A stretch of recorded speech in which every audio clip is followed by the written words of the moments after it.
Jumping right in, I want to cover some key things. In late 2018, early 2019, the NBI posited this idea that if we got our act together prior to COP26, we could attract some significant financial support. And Adam kind of acknowledged that the ambition that was embedded in the NDC was a big part of being able to close this big financial deal. And we kind of said at the time that if we're going to get any access to this international finance, we need to show enhanced ambition and a demonstrated plan. So one of the things that we find when we talk to the financial services sector is this issue of pipeline. There's plenty of money, but there's nothing to invest in. And so the ambition needs to come together with a plan. And we also argued that ambition and that planning has to come from both business and governments. And in fact, that business has a really important role in leading that thinking. And so there were a couple of key things that happened during the year. Obviously, the updated NDC was the pinnacle of positioning that ambition. But there was also a concurrent ambition exhibited by business. And so business, the NBI and BUSA put out together an ambition statement that committed to net zero by 2050 and support for the enhanced NDC. But we also need a serious plan. And I guess there, from the business perspective, that is the logic behind the work that BUSA, NBI, and Boston Consulting Group are doing on net zero planning and net zero pathways for each sector of the economy. And hopefully that will feed into other government documents. I guess on the government side, that serious plan is more fragmented. And so we would expect to see that in the low emissions development strategy. But the current low emissions development strategy was submitted by government prior to this kind of detailed pathways work having been done. And so what we found in the build-up to COP was that planning was taken over by the master plans that the DTIC are doing, as well as the work that ESCOM have done on their Just Transition Plan, as well as the presidency and the DFFE. And that last group really carried a lot of that work going into COP and were really critical in helping us close the big deal.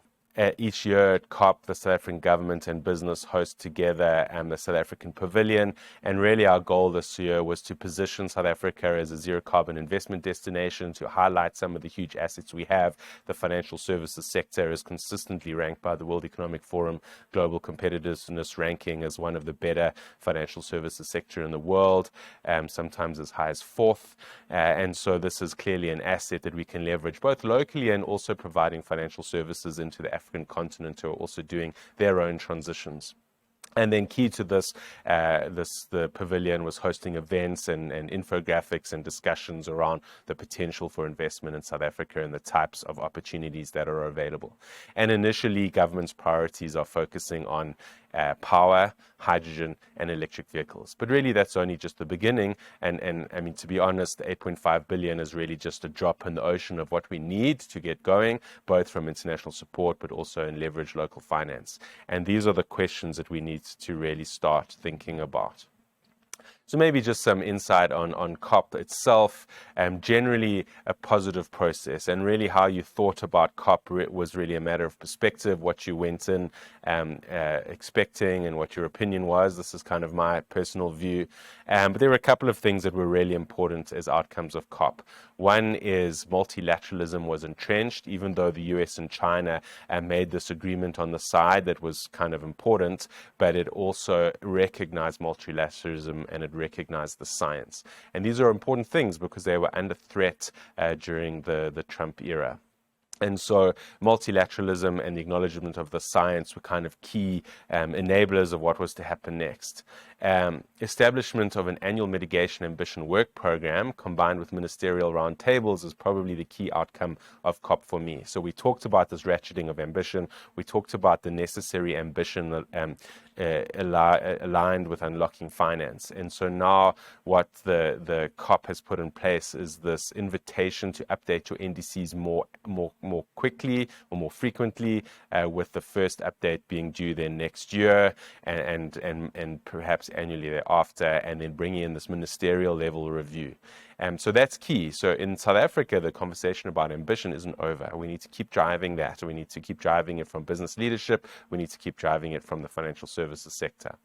In addition to that, there will be an annual NDC synthesis by the UNFCCC that will help us gauge progress.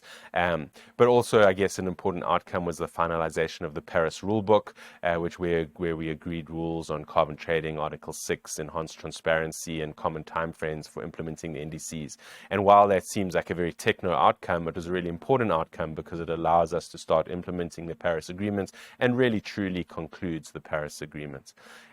Establishment of a just transition platform was a really key outcome for us in South Africa because we have this much more sensitive and sophisticated understanding of a just transition, and this is an opportunity for us to start talking to other countries about that and aligning capital flows and financial flows with those objectives. Enhancing access to finance, particularly for adaptation, was a procedural outcome, as well as launching a 2-year work program to operationalize the global goal on adaptation. And that's clearly an area that we need a lot more work on from the financial services sector. When you have nature-based solutions, you don't always have a cash flow that you can finance. You're often financing a deferred cost, which is obviously a much more complicated thing to finance. And so there's a lot of work for us as the financial services sector to do there. So COP27 in Egypt becomes really important. It's an African COP, so we hope we'll pick up some of the issues that are important to us in Africa, in particular the themes of adaptation and loss and damage, but also the particular circumstances of South Africa, of Africa as being one of the most vulnerable continents. We need to make a meaningful contribution to funding the just transition, so thinking about these up and down value chain opportunities built on these big asset investments, but also how we fund smaller deals, how we get those deals to interact with each other is something we as a community have to think about very carefully. And then, of course, we have to continue the pressure on enhanced ambition in the NDC and the LEDs, because that is our key route into attracting this concessional support. There is international support available, but when we have discussions with people like the Green Climate Fund and the NAMA facility, finding projects that they want to invest in South Africa is always a challenge for them, as it is for many of you in the financial services sector, finding projects to leverage your new innovation in financial engineering. And so that's really why we kicked off the study. The study really aimed to try to work out what the cost of inaction for South Africa would be, what would it take us to get to net zero, what technologies, when, which policy support and what financial support would we need, and really hoping that that will start to form the basis of these baseline conversations. And then we also then had to understand in the South African context the socioeconomic implications of these transitions. And obviously this is critical for us, and I have a little bit more on that later. So really the project was trying to establish that analytical fact base. Where do we need to invest our capital, and how do we start integrate that learning into things like the green taxonomy and the transition taxonomy in development? So we focused on a range of sectors. We looked at electricity, petrochemicals, and mining in the initial phase. Since then, we've added to that transport, agriculture, forestry, and land use, and have done some deeper work looking at gas and hydrogen in particular. In the future, we will be adding minerals and metals and manufacturing and construction to the study, and hopefully by sort of middle of next year, we will have an economy-wide view of where these investment opportunities lie. There are a couple of major highlights, and maybe to point to the kind of scale of investment. South Africa's, to decarbonize the power sector, South Africa needs to invest about 4 trillion rand. To decarbonize the petrochemical sector, several trillion rand. To decarbonize the mining sector, and to perhaps grow the mining sector in response to the risk of declining coal and potentially declining platinum group metals, we need to invest 8 billion a year from now out to 2030. In exploration and looking for new minerals that will help us to expand our economy. And so we're talking about a massive scale of investment, sort of unprecedented in our country's history. And so, again, getting back to the role of preferential support and international finance, we need to understand how we leverage that to be able to bring in local finance to reach this sort of scale of investment.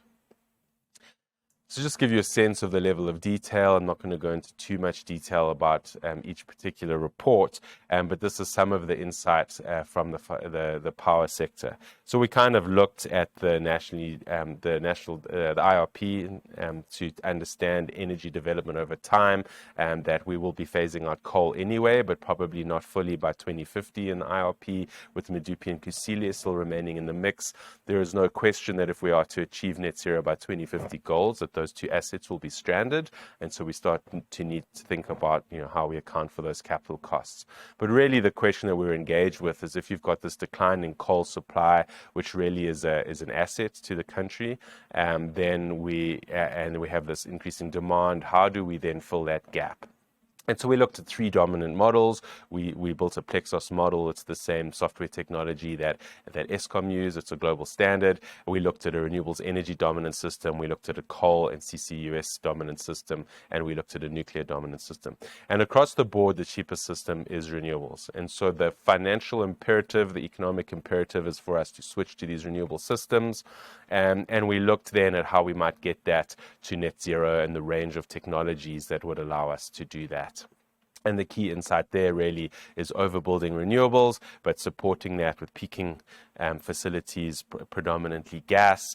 And to get us to net zero by 2050, we then need to either phase out that gas and replace it with hydrogen, or use that gas but with some kind of direct air capture or carbon capture and storage solution. But also, and I think was referred to earlier as well, is that there is a net job creation opportunity out of this process. And so the jobs that will be created out of renewable energy construction and maintenance will be greater than the jobs lost in coal. Now, there's a lot more work to be done around the comparability of those jobs, but the overall picture across all of the sectors is one of optimism. If we're able to raise this finance, if we're able to channel this investment, we will have a more competitive, more inclusive economy by 2050. And that's really what we need to drive and what we need the financial services sector support to do. And that's where you come in. There is no community in South Africa can do this other than the business community and the financial services sector, with support from Treasury and the Reserve Bank and others. And so we really encourage you and are really thrilled about this 2-day conference, that we really get to the details of deliberating on these key issues.